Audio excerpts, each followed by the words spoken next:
Good morning. I'm here to talk about managing ADHD during the pandemic. Many of you now have become teachers, principals, cafeteria workers, even home janitors at this point. The concept of ADHD, two things. One, there's ADD and there's ADHD.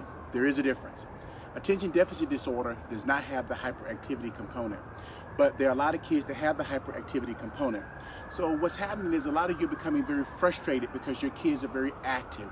They're having a problem staying on the computer for extended periods of time.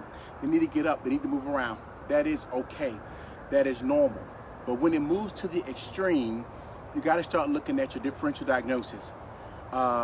Is there a learning disorder? Is there attention deficit disorder? If they're a math or reading disorder, all these things can manifest themselves in the stress of your actual child. So here's what you have to do. In order to understand ADHD, first of all, you may be required to monitor that kid for an extended period of time.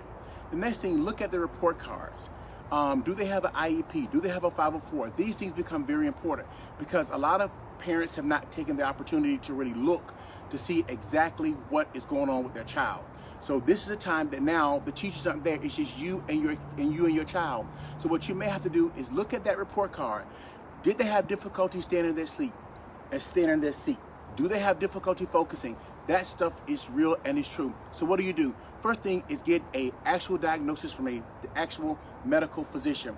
There are things that we will do in order to work up your child for ADD or ADHD. They are different, but they're one and the same. What we have to do, first of all, if your child has attention deficit disorder, we may require medications, but there may be some conservative approach. For example, having their seat in a well-lit area. Number 2, keeping a lot of structure. Number 3, decreasing their sugar. These things become very important if you think your child has some components of hyperactivity, but do not assume that without getting the actual diagnosis. One thing, hold up on the corporal punishment for now until you find out whether your child has some type of issue. So when we say, honey, I beat the kids, we all are getting frustrated with kids at home. But there's a new role, there's a new day. With COVID-19, and you know our numbers are going up. We had record numbers over the weekend. So right now we may not be moving into the traditional school setting that quickly. So if you want to look at it, you can start with your pediatrician. If you want to go to a higher level, then that will be the psychiatrist. But what you want to do is be sure that you treat your kids for the attention deficit disorder. If you don't, they may, 1, fall behind. Number 2, they may be retained. And number 3, they may not get those important phonics or basic skills they need to survive. Once again, this is X Dr. O. Feel free to call me, hit me up on Facebook, Instagram, Twitter, whatever you want to hit me up on to ask me for those pertinent questions.